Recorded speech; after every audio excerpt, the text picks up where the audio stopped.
Welcome to Community Conversations. I am Twana James. We have the pleasure of welcoming Mr. Russell McCoy Jr.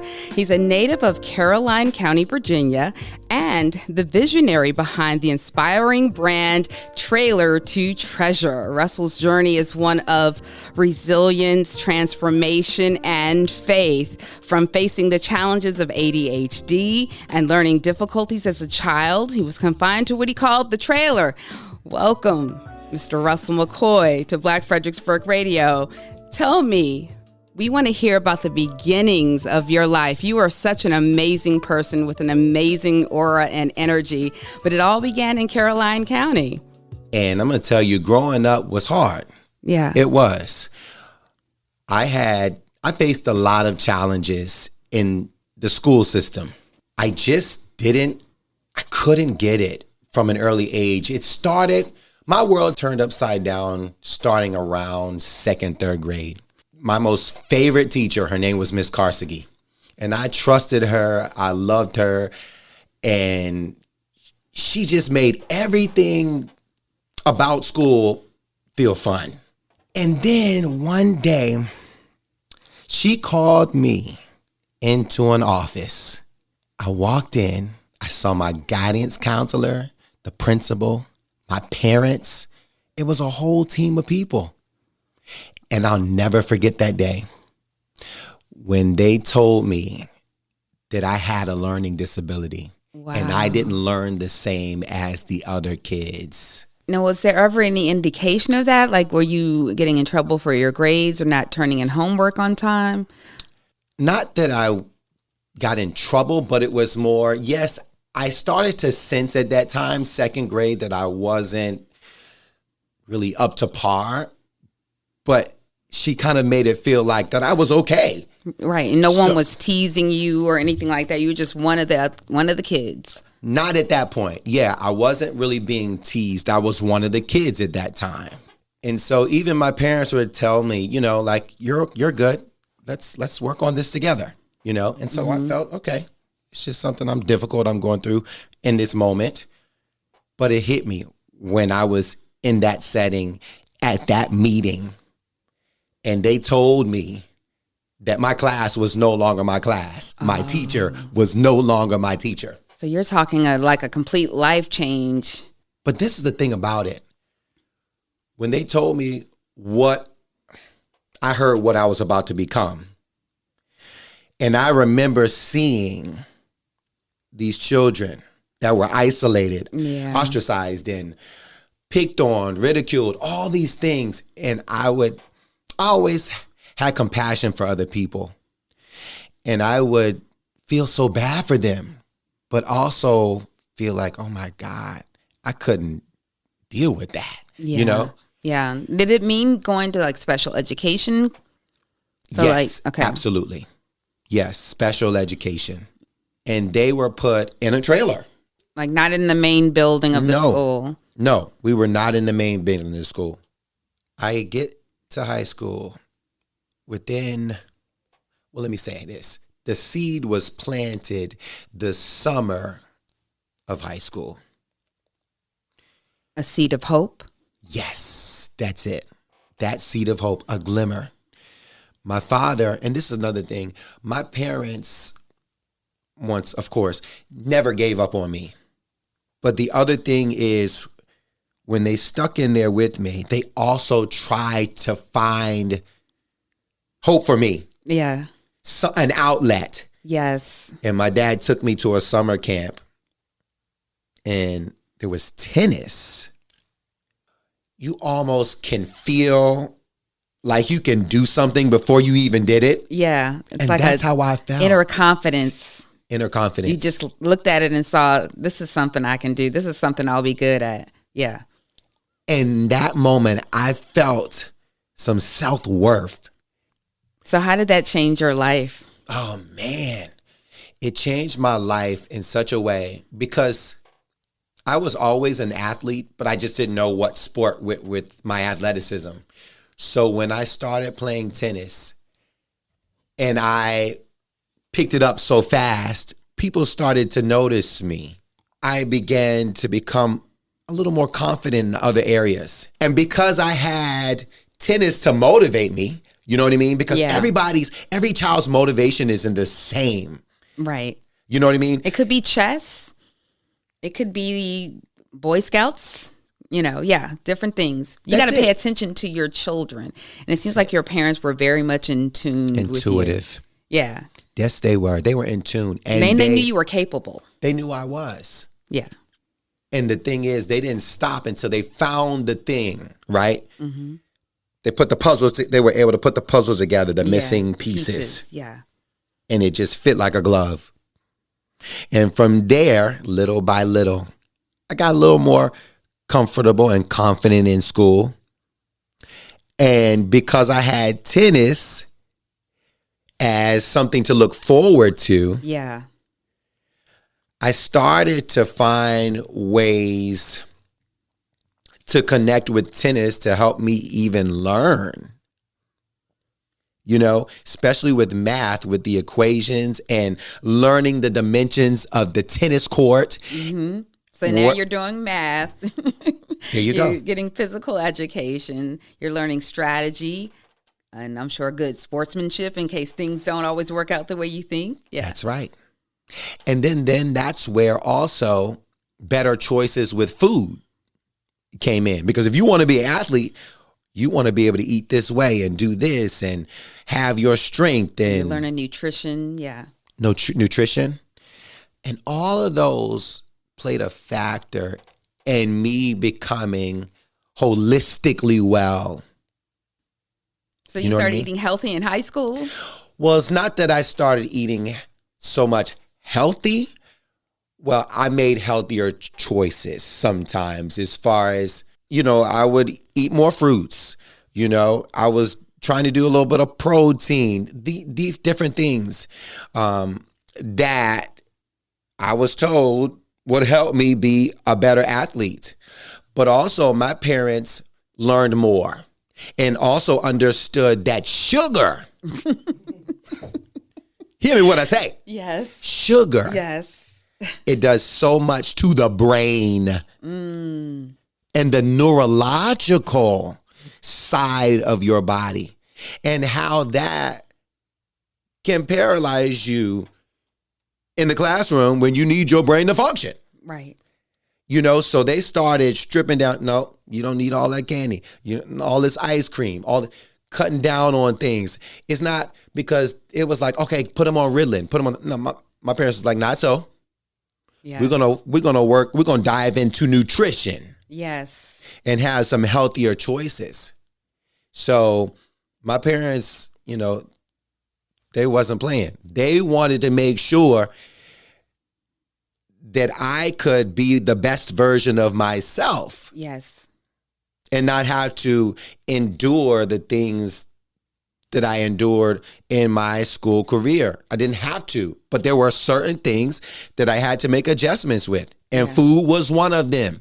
That's where it starts too, with nutrition, but also your parents' attitude about not giving you prescriptions. They wanted you to learn naturally how to, I guess, work with your attention deficit. I don't like to call it a disorder. I think attention deficit has something to do with what you're paying attention to. Yes. Because clearly you were paying attention when you were playing tennis. You knew you had to change some things, and critical thinking skills were involved in there as well. Yes. So carry us from your tennis days back home to your faith. It seems like that is definitely foundation. Your parents are both pastors, or dad is a pastor? My father is a pastor and my mom is first lady, yes. So talk about that foundation of faith and how that supported you with your attention deficit. Another thing I was showered with love and affirmations. My parents believed in me and they spoke to me through the word. Okay. Yes. Many scriptures. And the thing is, and then I had my grandparents, my grandfather, my grandmother would visit, and they would have me sit down and they'd give me scriptures to learn and quote. Okay. Yes. I can do all things through Christ who strengthens me. All these different, I can rattle off so many because it started in my childhood when my parents and my grandparents, sometimes when everybody else was going out to play, I needed to say some things to myself, affirm that I am enough. I am important. Even as I a am child. Intelligent. Yes. Wow, I love that. As a child. But think about it, because it's the enemy can insert himself in a situation like this. Yeah. And then what happens?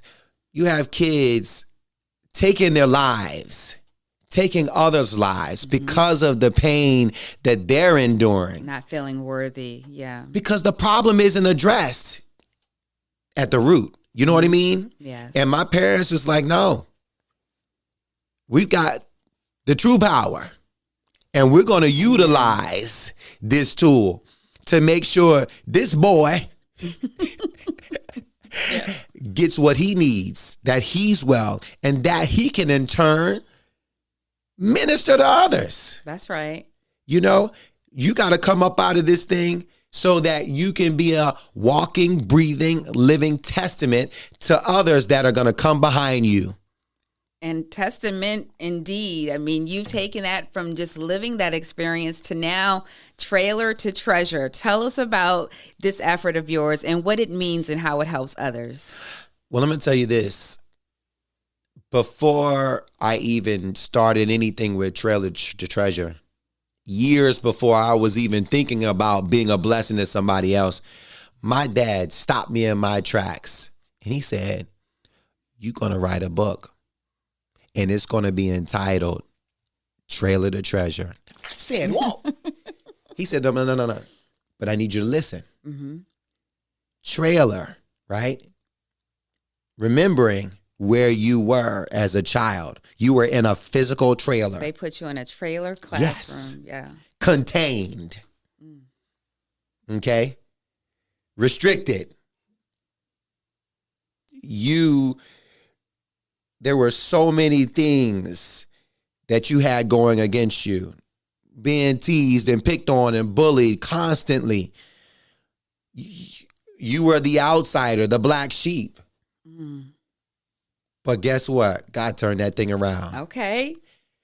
And made the darkest, most ugly part of you and turned it into the part that God treasures. Turned it into a treasure. Yeah. Right? One of my biggest issues was speaking in front of people, because with comprehension you would never issues. Know that. Oh my Looking goodness. at you at all. My goodness. Because I would stutter so bad because my brain moved faster than my words. Attention hyperactivity disorder, deficit disorder, along with comprehension. I could read with the best of them, but I couldn't understand what I read. I would sit in a room for hours trying to comprehend what I had to learn to get it on paper. And so I didn't mean to go all the way back there. But fast forward to what you asked me for. What was that? Trailer to Treasure. Trailer to Treasure. Yes. So me not wanting to speak to other people, when as a child you had to do presentations and things like that. Oh, I couldn't do it. It was anxiety. I would take the F every time. Wow. I couldn't do it. But he took that. Yeah. And he made my big mouth, he turned it into a gift. Yes. To speak in front of anybody. I don't care if you put me in front of 1 million people. I'll get up there and I will talk and I will tell about the goodness of God. Yes. And what he's done for me. Yes. And what he can do for you. Kate, nobody can tell me that you have to accept your obstacle. You don't have to accept it. If you believe in the word of God, if you build a relationship with them, get yourself around people that believe in you and that will inspire you to do better and to work a little harder, because you can do it. But faith without works is dead, y'all. Come on, don't let me preach in here. Faith without works is dead. You got to put in the work. You got to be surrounded by like-minded people, because they say that you are defined by the 5 people you hang around. So the 5 people you hang around are broke, busted, and disgusted. You're going to be the 6. That's right. If the 5 people you hang around is complaining, always pointing the finger at somebody else, you're going to be the 6.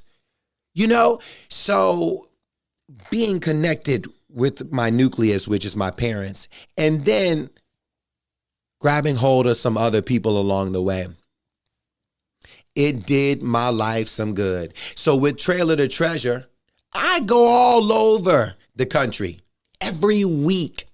Really? I'm somewhere else. Are you a guest speaker? People can bring you to their schools to encourage kids, or I've spoken at schools. I've spoken at senior centers. I've spoken at gyms. I've pretty much spoken everywhere. But what I am right now is a microbiome gut health entrepreneur. Talk to us about that. So I learned that your gut microbiome, everyone has one. Mm-hmm. From your mouth to your rectum, it's everything that's in between, everything you digest. That is the engine to your body, like an engine to a car. Okay. And so I teach people strategies to make healthier choices in their life as far as the relationship between their gut and the food that they eat. Yeah, digestion seems to be a big issue for a lot of people, including myself. So tell us about some of the tenets of what you do. I know that you have products that people use, but how does that tie to your overall ministry? Because that's what I'm going to call it. Yes, it is a like ministry. Trailer to Treasure is a ministry in and of itself. It is a ministry. And with that, I speak about focusing on the gut, as well as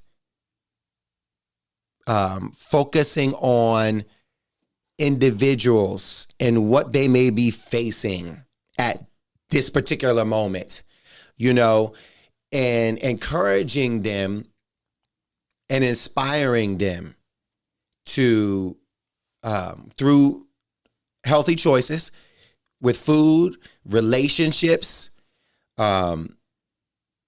all of those things, your environment. Yes. It really shapes who you are and who you become.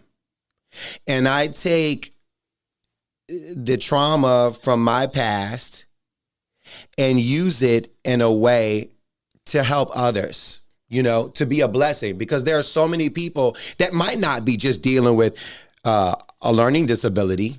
Right. But with food addiction or drugs and alcohol, whatever the adversity is, it can be overcome. And I've always been a person to encourage others and to be a cheerleader for others and to tell people, you can do it. Yeah. You can do it, and this is how. That gut-brain connection, it is the most important connection in your body. And if you can guard it and take care of it, how do I want to say? It will pave the way for your future, literally, good or bad. Well, feeling better, you actually do better when you feel better in life. That's right. And that's spiritually, physically, and mentally. Mr. Russell McCoy, tell people how they can get in touch with you, because I know some people will want to find you. You have social media, yes, website. So Facebook, my name is Russell McCoy Jr., MCKOY. I have Instagram, 40_0freedom. Okay. I'll make sure I post links so that people can reach you. Okay. But you are available to come and speak at schools and things of that nature. I am. I think you also need to add life coach to your repertoire. And do you have a book? You say that there is a book in the making? So, yes, that's something that I'm going to start working on, especially because Pastor Russell McCoy Sr. has spoken.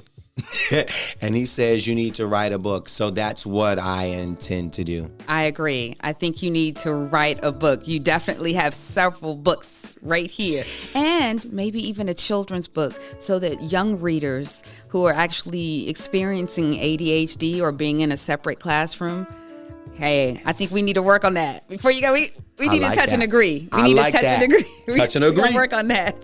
Mr. Russell McCoy Jr., a native of Caroline County, Virginia, thank you again for being our guest, and welcome back home to Fredericksburg, VA when you're in the area to Community Conversations. I'm Twana James. Thanks again. Thank you.